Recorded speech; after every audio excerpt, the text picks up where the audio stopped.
João 20, os irmãos acharam? Amém? Vou esperar, alguns não responderam. Acharam, amém?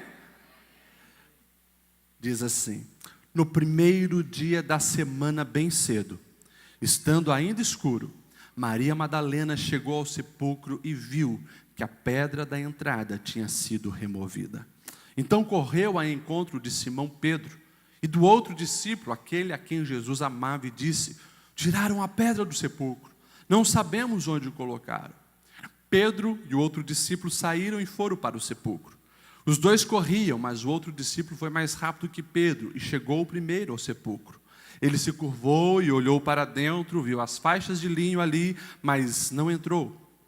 A seguir, Simão Pedro, que vinha atrás dele, chegou, entrou no sepulcro e viu as faixas de linho, bem como o lenço que estivera sobre a cabeça de Jesus.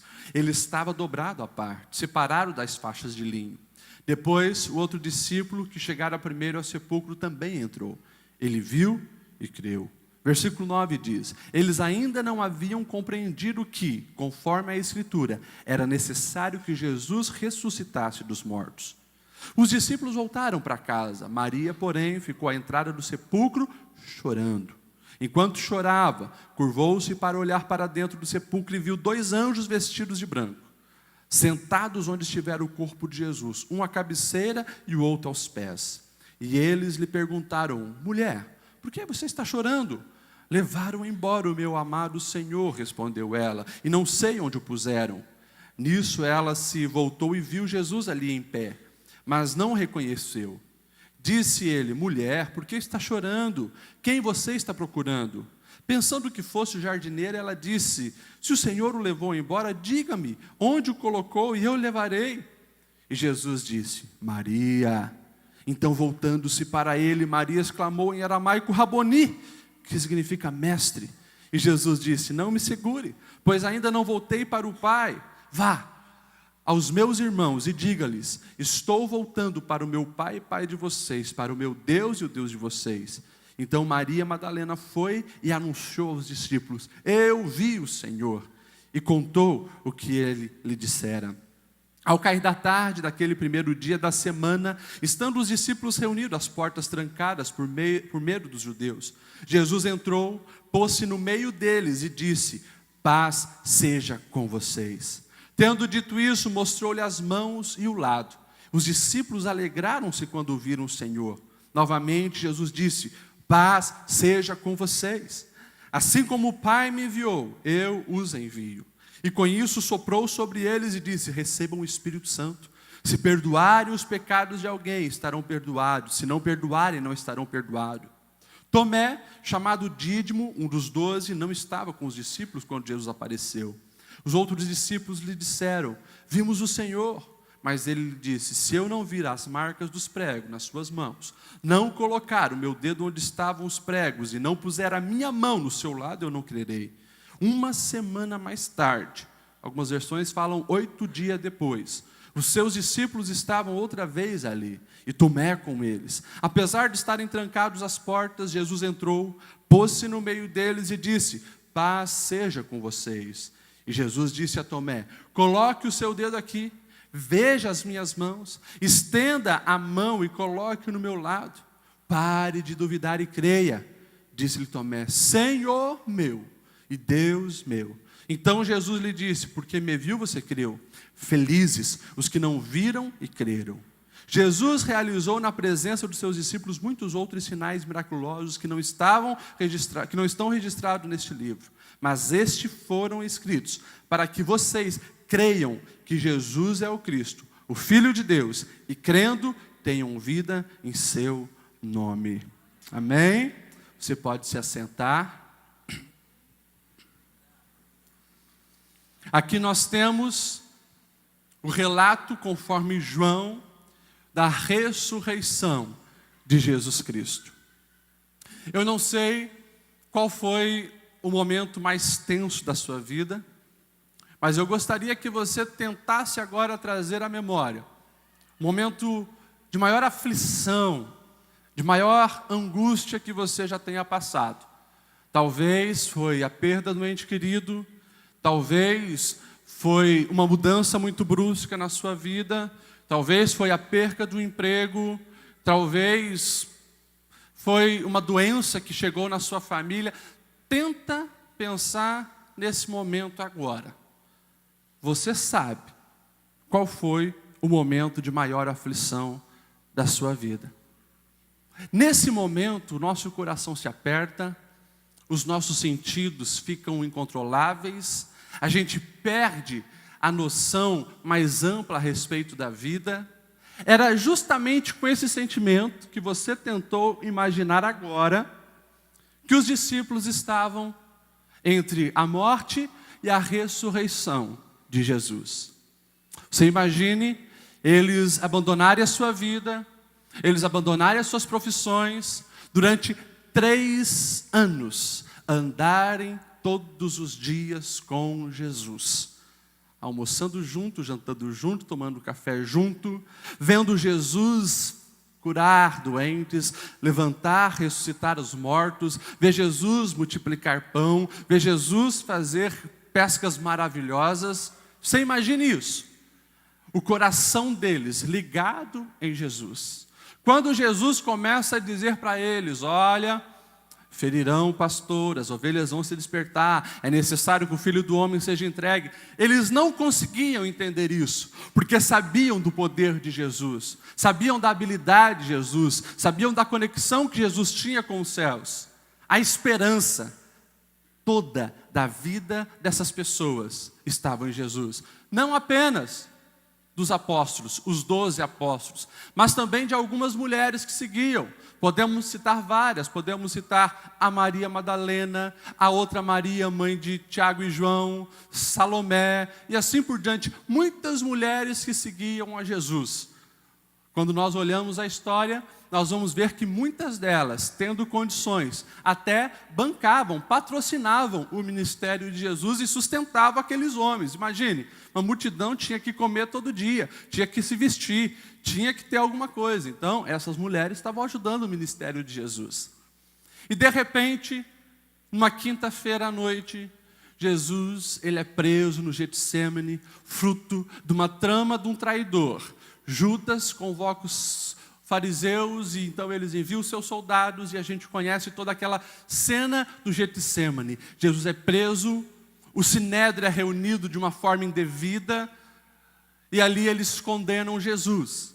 Mas como não podiam matar Jesus, precisava da autorização do Império Romano, levam Jesus para o governador local. Jesus chega diante de Pilatos, um grande covarde que estava com dívida, digamos assim, com os judeus, com medo dos judeus, ele deixa condenar Jesus à pior morte possível, a morte de cruz, a crucificação, morte para os piores bandidos da época.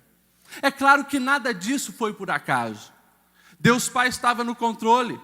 Não foi por acaso que Jesus foi preso numa quinta. Não foi por acaso que antes ele havia entrado ali em Jerusalém e foi recebido ali debaixo de saudações: Hosanas, Hosanas, bendito que vem em nome do Senhor. Assim como um cordeiro era apresentado lá na antiga Páscoa, imune de pecado, imune de qualquer mácula, lá estava Jesus sendo apresentado para a multidão, para depois de alguns dias ser abatido. Tudo isso acontecendo numa época onde os judeus estavam ali relembrando a Páscoa. Tudo perfeitamente para se encaixar nos planos salvíficos de Deus. Deus permite que Pilatos, tentando amenizar a ira dos judeus, dilacerassem as costas do mestre com chibatada, porque podia muito bem Jesus morrer na cruz sem ser chicoteado, sem ter tanto sangue, mas era necessário o cheiro de sangue estar ali em Jesus, porque as profecias, e durante todo o Antigo Testamento, os sacrifícios de pecado eram com sangue derramado, tinha que trazer à memória daquele povo o plano salvador, e lá estava na cruz agora, o Cordeiro perfeito de Deus sendo abatido, sendo morto. Ali a nossa dívida foi paga. Nós conhecemos as palavras da cruz, a última: está consumado. A dívida do Lediel, a dívida do João, a dívida do Pedro, a dívida da Maria está paga. E Jesus morre. É bem provável que José de Arimateia e Nicodemos, aqueles que retiram o corpo de Jesus, José de Arimateia, João vai dizer que era um discípulo camuflado. Ele seguia Jesus, mas tinha medo de se revelar. E ele tinha já o seu lugar comprado para sepultar provavelmente a sua família. Ele pega a sua sepultura, oferece então para o corpo de Jesus ser colocado. Eles colocam algum tipo de perfume no corpo de Jesus, mas o processo de embalsamento não tinha sido completado. Por isso que no domingo bem cedo, essas mulheres chegam lá. Sábado, eles não podiam fazer nada. Sábado é dia onde os judeus descansam. E conforme a lei dos fariseus, qualquer coisa que você fizer, você pode estar em pecado. Quando Jesus morre na cruz, como não há tempo para o embalsamento até 6 horas da tarde, que iniciaria o dia de descanso, essas mulheres cedinho, elas compram especiarias e vão lá no sepulcro para embalsamar o corpo de Jesus. Iam elas pensando, quem vai remover a pedra? Iam elas pensando, e agora, quem vai tirar aquela grande pedra? Não tem homem nenhum com a gente. E quando elas chegam lá, a pedra já havia sido removida. O rei já estava ressurreto. Os soldados que guardavam o túmulo já tinham saído acovardados para contar para Pilatos o que havia acontecido. E um anjo sentava naquela pedra e dizia, por que vocês estão procurando entre os mortos aquele que está vivo? O texto vai dizer que essas mulheres voltam correndo para contar para os discípulos. João foca mais na Maria Madalena e diz que essas mulheres voltam, contam para os discípulos e 2 deles entram vão correndo em direção àquele jardim. E João corria mais do que Pedro, fica na porta esperando. Quando Pedro vem, ele entra, vê ali as faixas que estavam sobre o corpo de Jesus. E depois o texto diz que ambos, eles voltam. Mas Maria estava ali e ficou ali chorando. Quando eu olho esse texto de João capítulo 20, eu vejo 3 personagens destacados. E é esses personagens que eu gostaria de estar refletindo com os irmãos nessa noite. Primeira dessas pessoas, Maria Madalena. Eu tento entender o que passava na mente dessa mulher nesse momento. Imagine, Maria Madalena, porque era da cidade de Magdala, ou uma cidade chamada também de Trariqueia. Lá estava Madalena, vinha de uma cidade insignificante, uma mulher oprimida, uma mulher angustiada, uma mulher que até conhecer Jesus era muito rotulada. Não sabemos muita coisa de Maria Madalena, mas nós temos uma informação preciosa que Lucas vai registrar no capítulo 8, verso 2, que ela era uma das mulheres que Jesus tinha libertado de demônio. E no caso dela, não foi 1 e nem 2, no caso dela, ela era oprimida por 7 demônios. Essa mulher, que havia então sido libertada por Jesus, se torna uma das suas mais fiéis seguidoras. Aonde fala das mulheres seguindo Jesus, fala que Maria Madalena estava lá. Quando os apóstolos, homens corajosos, barbados, se acovardam e fogem, quando Jesus é preso, as mulheres, elas estão perto. Na cruz, o único homem que tem coragem de chegar é o apóstolo João. Todos os outros estão medrosos, mas as mulheres estão lá. E o texto vai dizer que Maria Madalena está junto. Maria Madalena, ela está o tempo todo lá, ela vê o sol escurecer, ela vê a terra tremer, e ela fica até o final, para ver aonde colocariam o corpo de Jesus. E os registros dos evangelhos vão relatar que Maria, ela viu aonde havia sido colocado o corpo de Jesus. Essa era a Maria Madalena. E agora chegamos na cena que nós lemos. No domingo de manhã, ela vai lá, mas não encontra o corpo do seu Senhor. E o texto diz que, depois que Pedro e João dão uma olhada, vê que o corpo não está ali e sai. O texto diz que ela se joga ali na entrada e ela chora compulsivamente. Eu pergunto para você, O que essas lágrimas queriam dizer?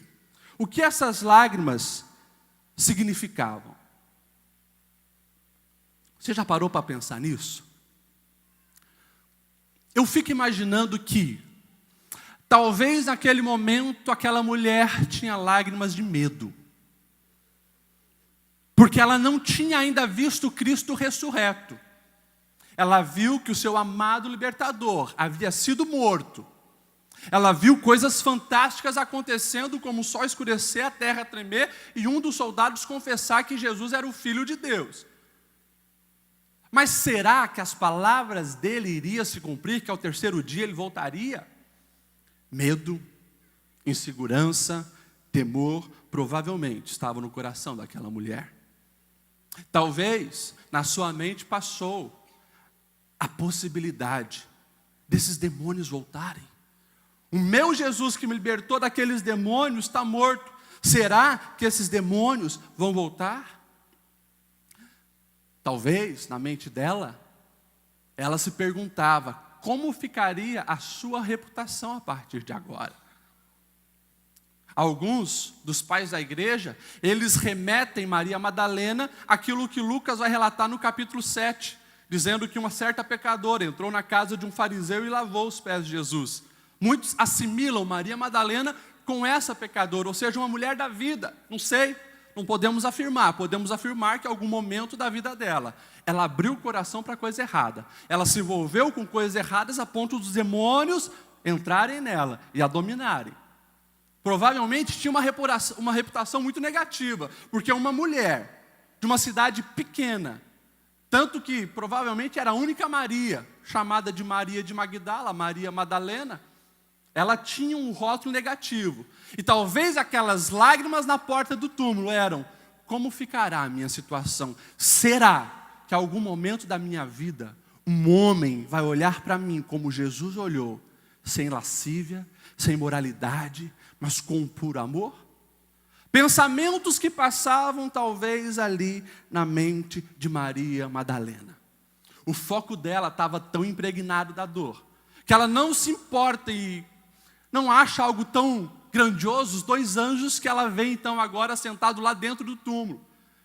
E eles conversam com ela. Diz que Jesus já havia ressuscitado, mas ela estava tão impregnada da dor que quando um homem surge perto dela, perguntando: por que está chorando, mulher? O que está acontecendo contigo? Ela não consegue reconhecer o seu Senhor. Pensando ela ser o jardineiro, diz: por favor, se você o tirou daqui, me fala onde foi que colocou, eu vou buscá-lo. Até que Jesus chama o nome dela de uma maneira que só ele chamava: Maria. As vendas caem dos olhos dela. Ela se lança aos pés do Senhor. Raboni, mestre, é você. Ali, grandes mudanças acontecem no coração dela mulher. Todo temor, toda insegurança, todo medo cai diante de um Cristo vivo. Ali ela tinha uma certeza: não preciso mais viver aprisionada pelo medo. O meu Jesus, Ele está vivo. E Jesus vem sobre a vida de Maria para justamente fazer dela uma das pessoas mais dignas de toda a história da humanidade. A primeira missionária que viu o Jesus ressurreto. Maria, vai e fala para os discípulos que eu estou vivo. Ela vai e fala. Ou seja, não mais havia possibilidade no coração de Maria de os rótulos negativos sociais estarem colados nela. Ela sabia quem era agora no Cristo ressurreto, chamada para proclamar as boas novas.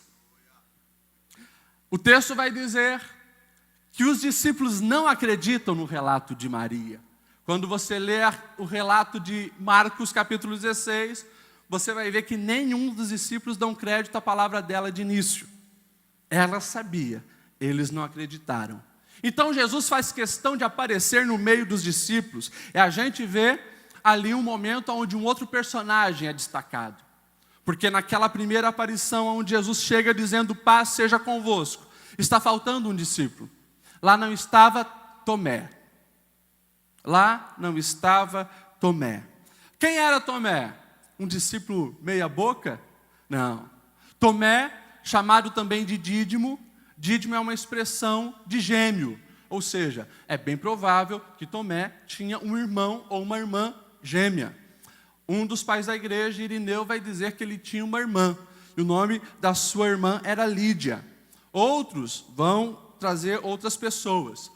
A versão síria de uma tradição vai dizer que o nome de Tomé não era Tomé, porque Tomé significa gêmeo ou dídimo. O nome dele era Judas. Era chamado de Judas Tomé. Judas, o gêmeo, justamente para separar e distinguir do Judas Iscariotes e do outro Judas, Judas Tadeu, que era um discípulo de Jesus. Bem provável, Jesus tinha 3 Judas no seu grupo de 12. Judas Tomé, Judas Iscariotes e Judas Tadeu. E Judas Tomé, ele não estava lá no momento então dessa aparição. Mas esse Tomé, ele era um Tomé que cria em Jesus, que teve experiências com Jesus. Ele é o Tomé que quando Lázaro morre, e Jesus não está na região da Judéia, os discípulos dizem, é melhor a gente não ir lá, porque os fariseus estão querendo te matar, Jesus. Tomé é aquele que vai dizer, nós vamos junto. Se preciso for, nós vamos morrer com ele. João capítulo 11. Esse é o Tomé. Mas não entendemos o porquê que nessa primeira aparição, Tomé não estava lá. Como todos os outros discípulos, Tomé estava em crise. Tomé estava aflito, Tomé estava angustiado, Tomé estava sentindo o mesmo sentimento que eu pedi para você pensar. Tem gente que no momento da crise se isola. Tem gente que no momento da crise não quer estar em grupo. Tomé provavelmente era um desses. Fugiu, se isolou, estava desiludido, estava com medo, não sabia o que fazer. Então, dominado por aquelas dúvidas, dominado pelo medo, ele se isola. E Jesus aparece. E daí você agora imagina, quando os discípulos encontram com Tomé, todos eles estão dizendo, nós vimos o Senhor. Nós vimos Jesus, ele ressurgiu. Tomé disse, gente, vocês tiveram a experiência, eu não tive. Se eu não colocar o meu dedo ali, a minha mão no seu lado, eu não vou crer. Passa o primeiro dia, os discípulos insistindo. Tomé, Jesus está vivo, Tomé. Eu preciso ver. Segundo dia, Tomé, Jesus está vivo, nós o vimos. Tomé, larga de ser teimoso, nós somos em 10. As mulheres estão bem-vindas, nós estamos dizendo. Passa o terceiro, quarto, quinto dia. Eu creio que o clima estava tenso. Tomé teimando com todo mundo dizendo, Tomé, Jesus está vivo. Passa uma semana, essa fase de dúvida e angústia na vida de Tomé, até que o Cristo ressurreto, uma semana depois, volta por causa de Tomé. Novamente, Jesus aparece no meio dos discípulos, dizendo, paz seja com vocês. E ele diz, Tomé, vem cá. Põe aqui o teu dedo, Tomé. Coloca a sua mão aqui no meu lado, Tomé. Tomé, não seja incrédulo, mas seja crente. Porque você está vendo, você está crendo. Bem-aventurados que não viram e creram. Agora, é lindo o que vem depois. A experiência com Cristo ressurreto dissolveu todas as dúvidas do coração de Tomé. Lá estava o seu Jesus, era Ele mesmo. Tomé nem precisava mais tocar nas mãos, tocar no lado. O que Tomé faz? Ele se prostra diante do Senhor. E ele fala 2 frases determinantes. Ele se entrega totalmente dizendo, Deus meu e Senhor meu. Quando ele está falando Senhor meu, Kyrios me, ele está dizendo justamente, tu és aquele que a partir de hoje manda, eu obedeço, eu sou escravo da tua graça. O que falar para mim fazer, eu vou fazer. Deus meu, tu és o Filho de Deus, o Salvador da humanidade. Em ti não há limitação. Eu creio totalmente em ti. Tomé supera toda dúvida. E Tomé supera também como lidar com as crises. Tomé não mais agora se isola. A gente vai ver o tempo todo depois. Tomé junto com os discípulos. E Lucas, ao relatar o dia de Pentecoste, vai fazer questão de dizer que lá no cenáculo também estava Tomé. Foi cheio do Espírito Santo. A tradição vai dizer, quando eu falo da tradição, eu falo dos historiadores do 1º, 2º, 3º e 4º século. Eles vão dizer que Tomé, cheio do Espírito Santo, foi pregar as boas novas do Evangelho, tanto na Índia quanto no norte da África. Lá no norte da África, depois de instituir muitas igrejas, ele então é martirizado, é queimado vivo e depois atravessado com uma lança. Tomé, depois de ver o Cristo vivo, ter uma experiência com o Cristo vivo, foi uma potência na mão de Deus, superando toda dúvida e todo isolamento. A terceira pessoa que destaca-se aqui no capítulo 20, capítulo 21 aos meus olhos, se chama Pedro. E Pedro é aquele discípulo que você conhece muito bem. Seu primeiro encontro com Jesus. Ele está ali com seu barco, empreendedor da área de pescaria. Lá estava ele, depois de receber algumas palestras no Empreendedor Eficaz, tentando evoluir, tentando pescar muito. E vem de uma noite frustrada, aonde eles não conseguiram pegar nada. Estavam lá lavando as redes, vamos tentar no outro dia, se pesca bem é à noite, vamos descansar hoje, amanhã a gente retorna. Quando chega um homem, seguindo por uma multidão e diz, posso usar o teu barco? Dá licença, afasta um pouquinho aqui. Jesus começa a pregar à multidão e de repente, depois que termina o seu discurso, diz, vamos lá pescar? Senhor, nós tentamos a noite inteira, não pegamos nada, vamos lá, lancem a rede aqui. Quando lançam, eles não têm força para puxar tantos peixes. Pedro, impulsivo, na mesma hora, esquece os peixes, esquece o seu negócio, se prostra diante de Jesus e diz, se afasta de mim, porque sou pecador. E a partir daquele momento, uma proposta nova inicia-se para Pedro. Pedro, não mais serás pescador de peixe, serás a partir de agora pescador de gente, pescador de homem.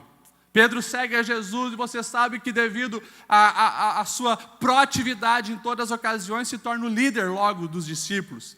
Pedro é aquele que contempla muitos milagres, é aquele que anda sobre as águas quando Jesus convida ele para vir. Pedro é aquele que fazia parte dos 3 mais chegados a Jesus, Pedro, Tiago e João. Certa ocasião, eles estão no Monte da Transfiguração e aparece Elias e Moisés, e ali eles estão discutindo sobre como Jesus morreria, como seria ali a morte na cruz. E Pedro estava tão encantado com aquela cena, que mais uma vez a sua proatividade meio que acaba com o momento, vamos fazer tenda aqui, vamos querer morar aqui agora. Pedro era esse homem.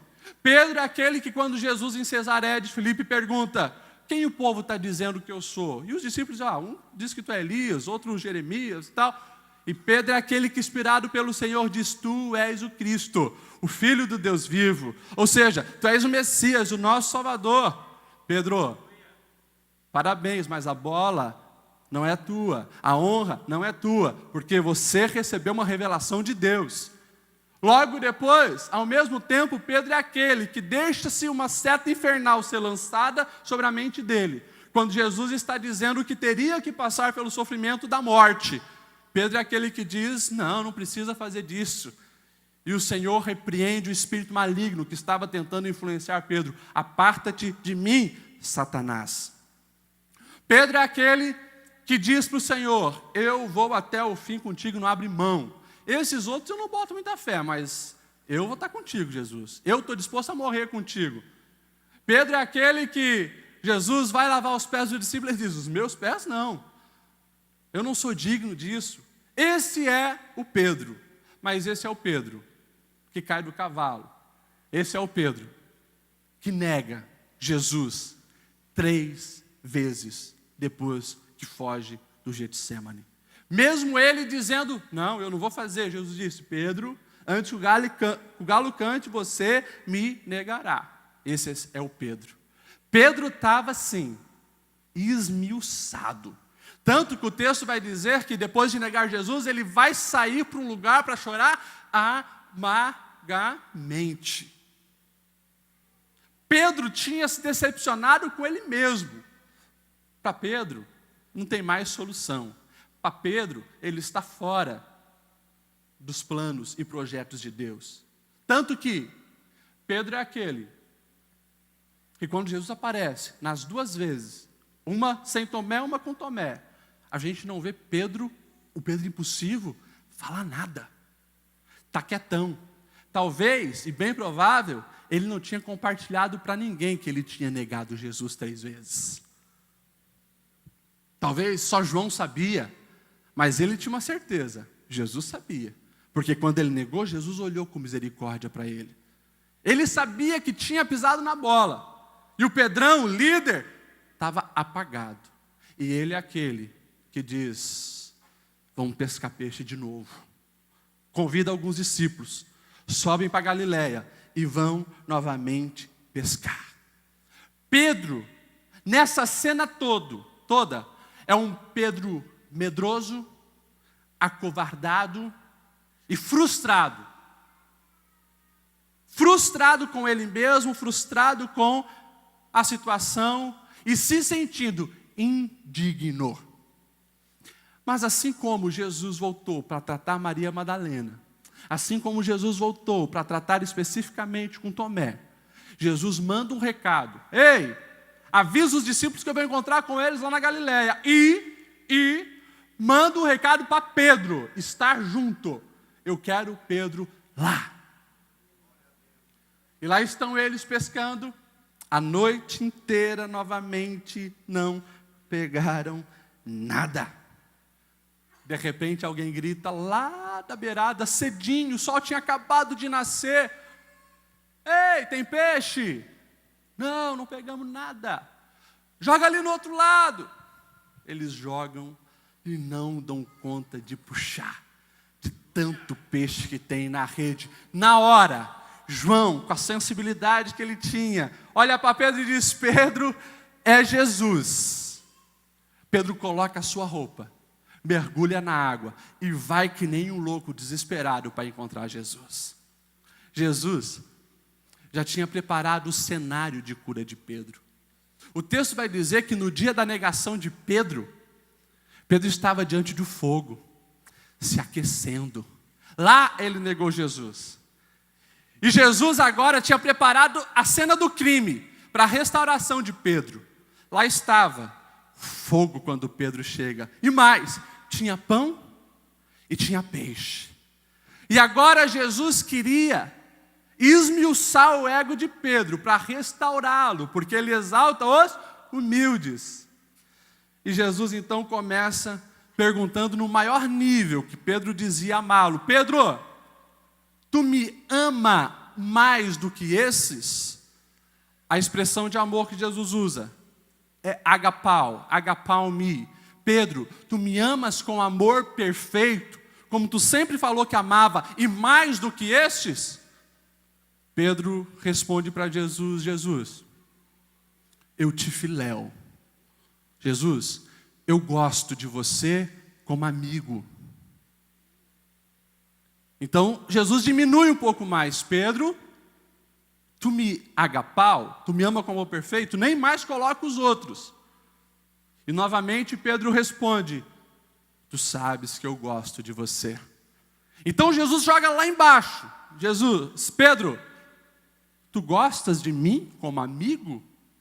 Então Pedro agora, vendo que realmente ele não tinha condições de colocar-se no trono e dizer que ele estava com essa bola toda, ele disse, Senhor, tu sabes todas as coisas, tu sabes que eu te amo. Esse Pedro, ele é restaurado naquele momento, porque a sua frustração consigo mesmo resultou no tirar ele do trono. A partir de agora, ele tinha a possibilidade de colocar Jesus no trono. E Jesus restaura Pedro. Quando ele responde as 3 vezes, Jesus diz: Pedro, a missão que eu tenho para você, o propósito por que você nasceu permanece de pé. Pedro, apacenta as minhas ovelhas. Pedro, cuida dos meus cordeirinhos. Pedro, se envolve com essas pessoas que estão ficando aí. Esse Pedro restaurado é o Pedro cheio do Espírito Santo, que lá em Atos 2, na primeira pregação, mais de 3.000 pessoas se convertem a Jesus. Pedro é aquele que vai para Roma pregar o Evangelho, e por volta do ano 64, quando Nero incendeia Roma, ele é morto, crucificado, agora de cabeça para baixo, porque se sentia indigno de ser crucificado como Jesus. Mas antes de morrer, ele deixa pelo menos 2 cartas escritas. Na sua última carta, no capítulo 1, verso 14, 2 Pedro 1,14, ele vai dizer assim: porque eu sei que em breve deixarei este tabernáculo, como o nosso Senhor Jesus já me revelou. Eu me empenharei para que também depois da minha partida, vocês sejam sempre capazes de lembrar das coisas que eu vos ensinei. Olha só o que Pedro está dizendo: gente, eu estou indo, mas vocês me esqueçam. Eu não quero que o meu nome fique. Eu não quero que o meu nome seja honrado. Eu não quero que o meu nome seja colocado em estandardes. Vocês precisam lembrar do que eu ensinei para vocês. Ele é o Messias. Ele é o Salvador. Jesus Cristo é o Filho do Deus vivo. Ou seja, a transformação na vida de Pedro é plena. Para a gente caminhar para o final, o que essas histórias, essas 3 histórias, têm a ver conosco? Por quê? Muitas vezes nós vivemos dominados por esses sentimentos negativos e não entendemos que o propósito da ressurreição de Jesus tem a ver comigo e contigo. Há um propósito específico para a minha vida e para a sua vida na ressurreição de Jesus. Todas as vezes que nós participamos da Páscoa, não apenas hoje, nesse domingo de abril, mas essa Páscoa, todas as vezes que nós participamos da Santa Ceia, trazemos à memória o que o Senhor fez por nós, lembramos da sua ressurreição, nós precisamos entender que um Cristo ressurreto mostra que é possível viver sem medo, sem o fantasma da insegurança, assim como ele fez na vida de Maria Madalena. O nosso Jesus foi aquele que disse: toda autoridade me é dada nos céus e na terra. Ou seja, sobre o poder que há no nome de Jesus, os demônios têm que se curvar. Sobre o poder que há no nome de Jesus, todas as potestades têm que se render. Pelo poder que há no nome de Jesus, não existe nada que possa me acovardar e te acovardar. Portanto, o medo não pode me dominar. Se você crê na ressurreição de Jesus, você está precisando disso, uma experiência com esse Cristo ressurreto, para vencer todo medo. O Cristo ressurreto mostra que é possível viver muito além dos rótulos sociais. Foi o que ele fez na vida de Maria Madalena. Para a sociedade não prestava, para a sociedade era indigna, para a sociedade não tinha valor. Mas ela sabia que para o seu Jesus ela tinha valor, ela era especial e mais, ela tinha uma missão independente de como foi o seu passado. Você precisa entender isso para sair dessa escravidão, da baixa autoestima, onde as pessoas te desprezam, onde as pessoas falam mal de você, onde as pessoas tentam te rotular negativamente. Toda vez que você aceita isso, você está se esquecendo que o teu Jesus já ressuscitou e Ele está disponível todos os dias para lembrar o quanto você tem valor.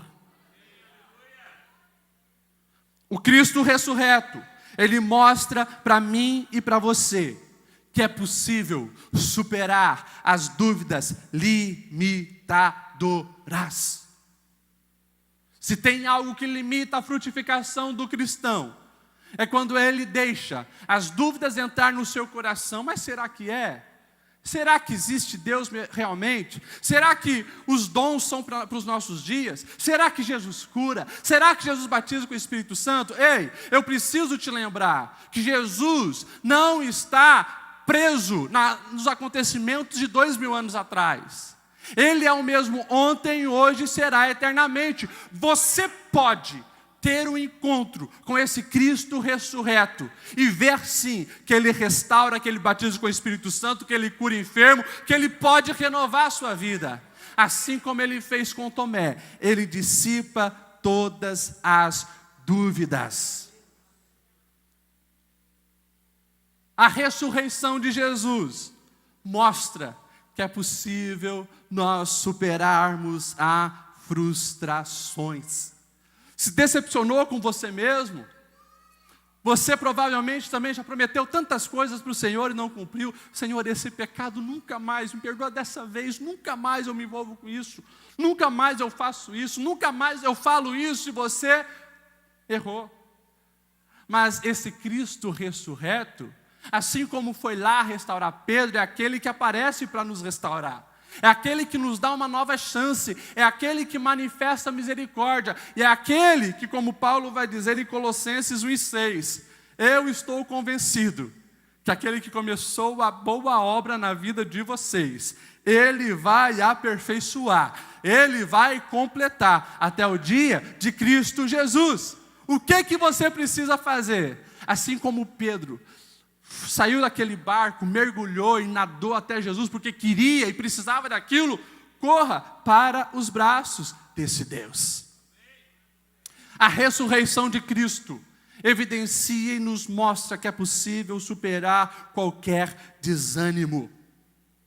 Ou seja, você que sabe que Deus tem algo lindo para a sua vida, mas quando você deixa a frustração e o desânimo dominar o teu coração, você volta para os teus planos medíocres, para os teus planos insignificantes, assim como Pedro. Pedro queria passar a vida investindo o tempo novamente naquilo só que tem valor terreno. Vai pescar, vai vender os seus peixinhos, vai ganhar o seu dinheiro. Vai morrer e não deixar um legado para a eternidade. Era o que ele queria para a sua vida.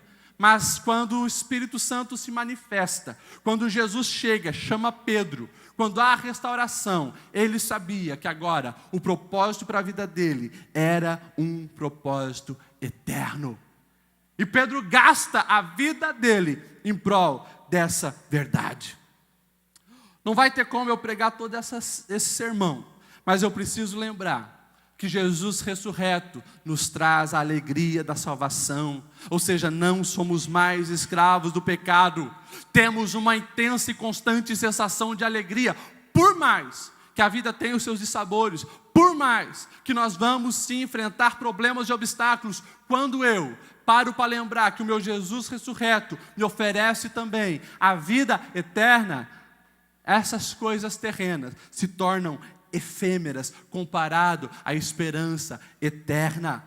É por isso que Paulo vai dizer em 1 Coríntios 15:19, se esperamos em Cristo apenas nessa vida, nós somos os mais infelizes dos viventes. Ele vai dizer em 2 Coríntios 4:16, por isso, meus irmãos, não desanimamos, embora exteriormente estejamos a desgastar-nos, interiormente nós estamos sendo renovados dia após dia, pois os nossos sofrimentos leves e momentâneos estão produzindo para nós um eterno peso de glória.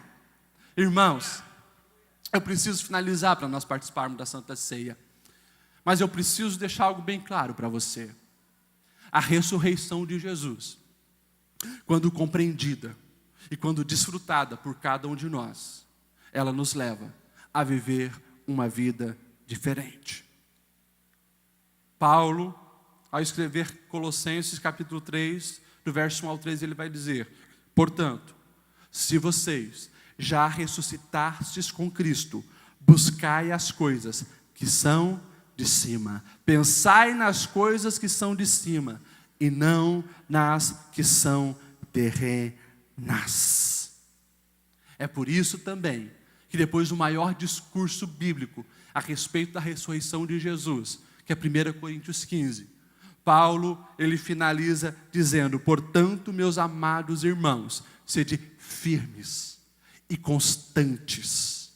Olha só, firmes e constantes, sempre abundantes na obra do Senhor, sabendo que no Senhor o vosso trabalho não é em vão. Eu pergunto para você, ao finalizar essa reflexão: você tem feito valer a pena a morte, o sacrifício e a ressurreição de Cristo na sua vida? O Cristo ressurreto tem sido manifestado nos teus atos? Ou talvez você está igual no versículo de número 9 do capítulo que nós lemos. O verso de número 9 diz assim: eles ainda não haviam compreendido que conforme a Escritura era necessário que Jesus ressuscitasse dos mortos. Não tem uma história nesses 2000 anos, uma história que se encontrou com o Cristo ressurreto, que não foi intensamente mudada. Pastor, eu já tive um encontro com o Cristo ressurreto. Eu já fui firme, constante e abundante na obra do Senhor.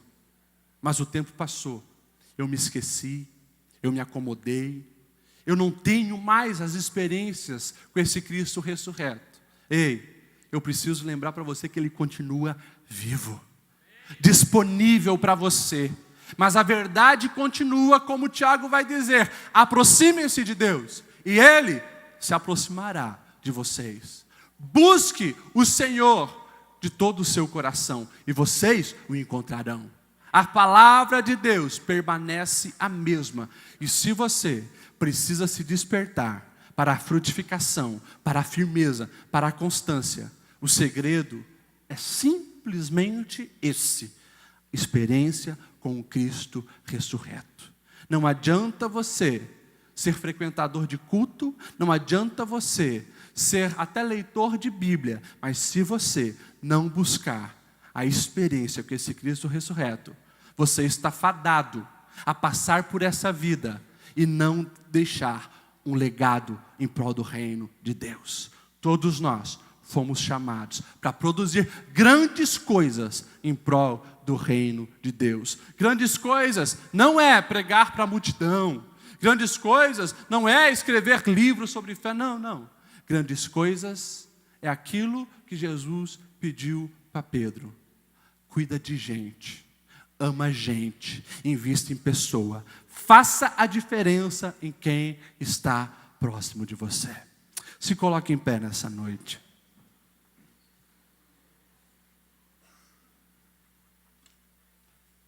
Jesus está vivo. Nós não vamos chamar ninguém à frente hoje, mas nessa oração eu gostaria que você fosse muito sincero com Deus. Eu queria que você nesse momento sondasse o teu coração e respondesse para você mesmo: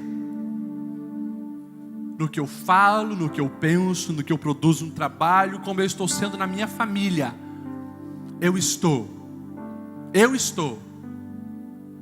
mostrando e evidenciando os resultados de alguém que se encontrou com o Cristo vivo?